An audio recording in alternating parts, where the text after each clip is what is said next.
Welcome to Morocco, welcome to Rabat, and most importantly, welcome to round number 15 of this Global Champions League. It is the second round of jumping here in the Moroccan capital. This fabulous, historic and beautifully cultural rich city that has welcomed us back for the second year in succession. Look how close it is at the top. There is nothing between Valkenswaard United and the Cannes Stars. They are at the moment clear with Marco Kutscher and clear with Philippe Weishout, one of the three teams on a 0 score. Let's find out what happens today, because they are the ones that are pushing Shanghai Swans and, of course, the Prague Lions. And that, alongside the battle at the top between Valkenswaard United and the Cannes Stars, it's a very different track to what was laid out for the first round of the competition. This second round is bigger. It is a much tougher test. So we'll come back to the battle for the top four in due course, because there is, as we would well know, one battle that outranks the battle for the top four, and that is the battle to win the Global Champions League of 2025. Arriving here with these 2 rounds to go, as we've said, there were 2 teams tied on 277 apiece. Anastasia Nilsson now into the team instead of Jana Fredrika Meyer.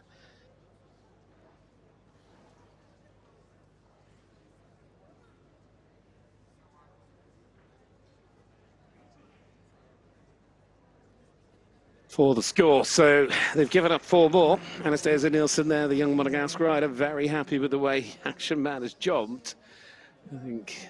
But the Cannes Stars, of course, looking to try and replicate overall what they put together last year, which was, as we know, a top spot in the championship. The overall standings of 2024, seeing the Cannes Stars beat Riesenbeck International to the top spot. The 13-year-old Clinton Gelding 4 in the opening round. To remind you as well, the Valkenswaard team, who will come obviously later on, are starting this second round out on a score of 4. So currently 12 penalties ahead of Cannes. She did such a great job there, just rebalancing, getting ready for that upright now. Round we come. This is absolutely key, this final line. Doesn't want to give any more away. Of course, you already know they are going to be behind Prague, but can they stay ahead of the rest of them?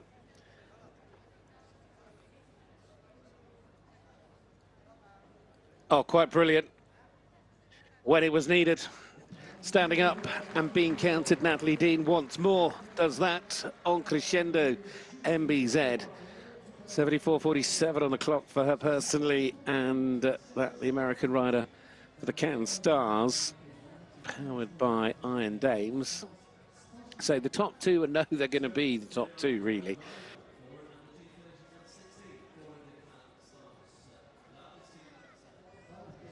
This is the key battle now.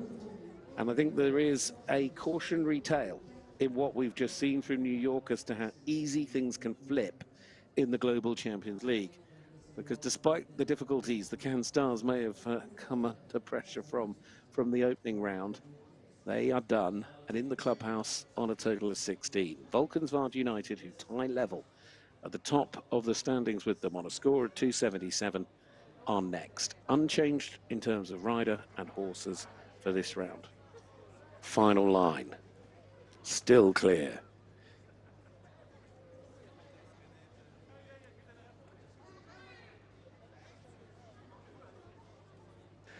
Oh no, he's had the last.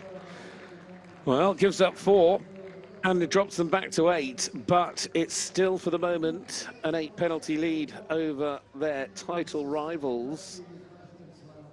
Oliver Lazarus, a little frustrated, you can see as he looks back at the last, but at the moment overall they are doing the job. It is all about beating Cannes, and that means that Marcus Enning, when he comes in a moment, will have a 2-fence head start over the team that they battle with at the top of the table for the Global Champions League of 2025. Of course, one more leg still to go. We know between them they're going to finish in the top 2 slots. Jumps this fence to ensure that Valkenswaard are going to be in the lead as we go to the last leg in Riyadh. 8 penalties the score, and the time puts them on top. They move into first place. 72-39 was a sharp round of jumping from Marcus Henning, despite that moment where it could have all just collapsed on them. Istanbul Warriors, first of these final 5 teams. Another that starts on a score of 4. We still haven't got anyone down to a 4 to finish. Hassan Sentuk coming in to replace Ollie Fletcher, and he had the first fence down. Oh no. Ollie, who delivered the clear in the opening round.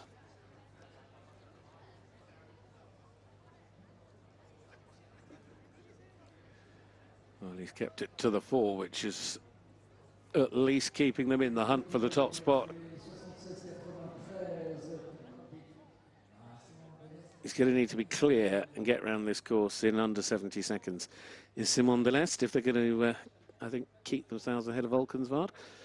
We'll see what happens here with Golden Boy DK. Final line.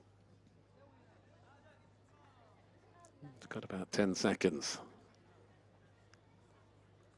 146.96 is going to be awfully tight. If he jumps it, he's clear, and they've done it. The Warriors, the Istanbul Warriors, move indeed to the top in Rabat.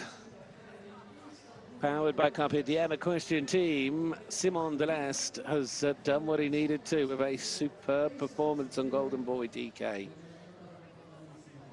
One more team on a score of 4 before we go to the 3 teams on a 0 score. And well, let's see what happens. There'll be a lot of people happy if the Rome Gladiators, powered by Cavaliere Toscana, could do what they haven't yet managed this season, and that is find their way to a podium position, first, second, or third. They won, of course, the inaugural GCL event that took place here in Rabat 12 months ago, their previous win. Peter Fredriksson now swaps out to bring forward Al Capone Descarmil. It's not that slow either. That's a solid performance, a very, very solid performance. In fact, of all the team riders, he's second quickest. The only team rider to be faster than him is Simon Deleste, individually Christian Kuku, but Peter faster than Malin, 69.07. He's trying his very hardest to help the Gladiators up onto the podium. A big chance, perhaps, for them. But I certainly can't do any more. He's jumped both his horses and both are clear. And that, when time mattered, was quick as well. But, I mean, this man's always been quick against the clock. He's got to deliver the clear with it, though. Manuele Gogoriano, Nicolai de Music. Oh, no, it's gone. Right, we've got to look at the clock versus Istanbul Warriors, but he's got to be oh so careful down this final line of fences. I mean, I think he's got the time without too many problems. He's got to leave the last fence up. He's got the time by a country mile, in fact. And he's jumped the last. He's secured it, 139.30. The first team, in fact, to drop a time under 140 seconds is showing just what a combined effort that was in terms of time. But now to the team that delivered the opening clear in round 1, Madrid in motion. Bringing in now Manuel Fernandez Saro as Lister Mesnil. It's not, as we know, just about, well, it's gone 4. It's not just about keeping your advantage over Rome. It's about giving yourself an advantage over the 2 that are to come.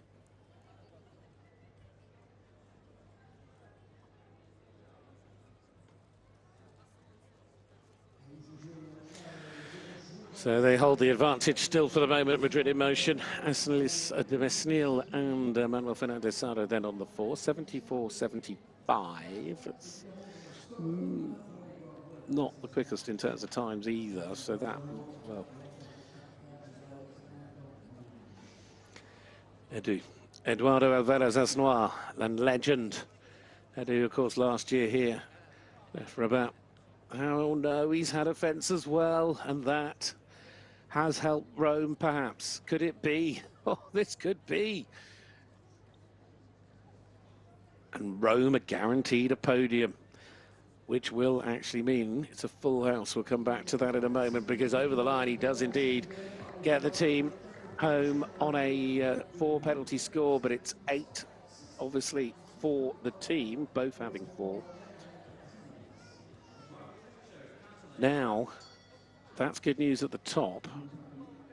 This is absolutely key for the playoffs and the top 4. And with how low Shanghai have dropped, a win, oh, has that gone? It has. Even a second place today.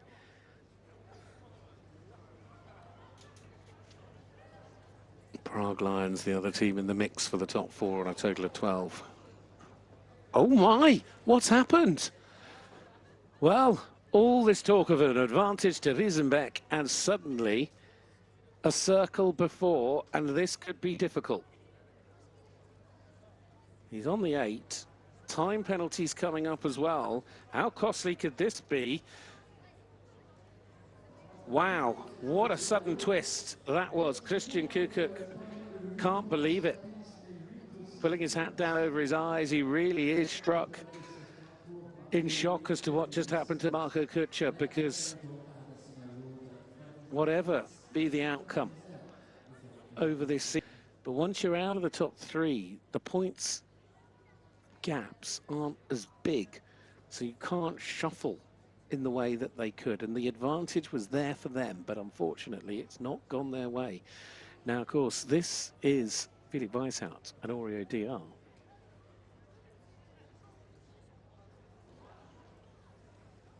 Oh, he's had a fence as well.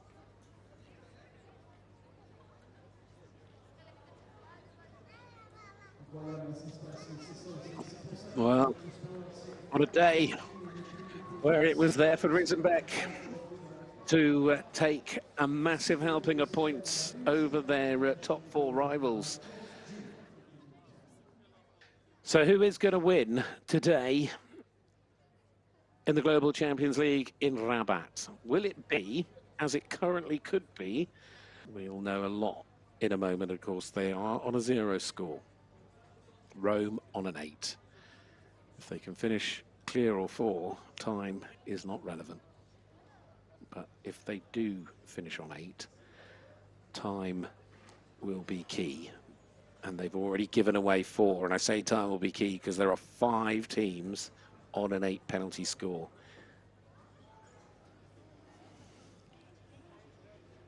One to go.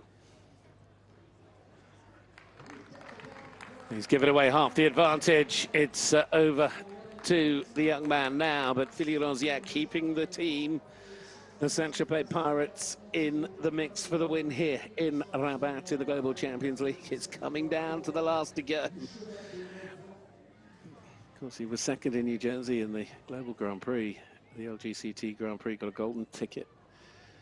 But this is about something way more. Now, this is about teams. This is Tropez Pirates. Final line.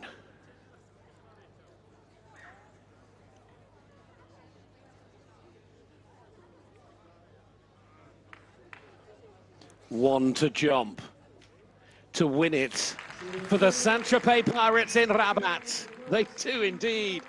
Oh, under pressure as the last to go, but finds their way to the clear round, and that young man showing his absolute class alongside the experience of course, Philippe Rosier.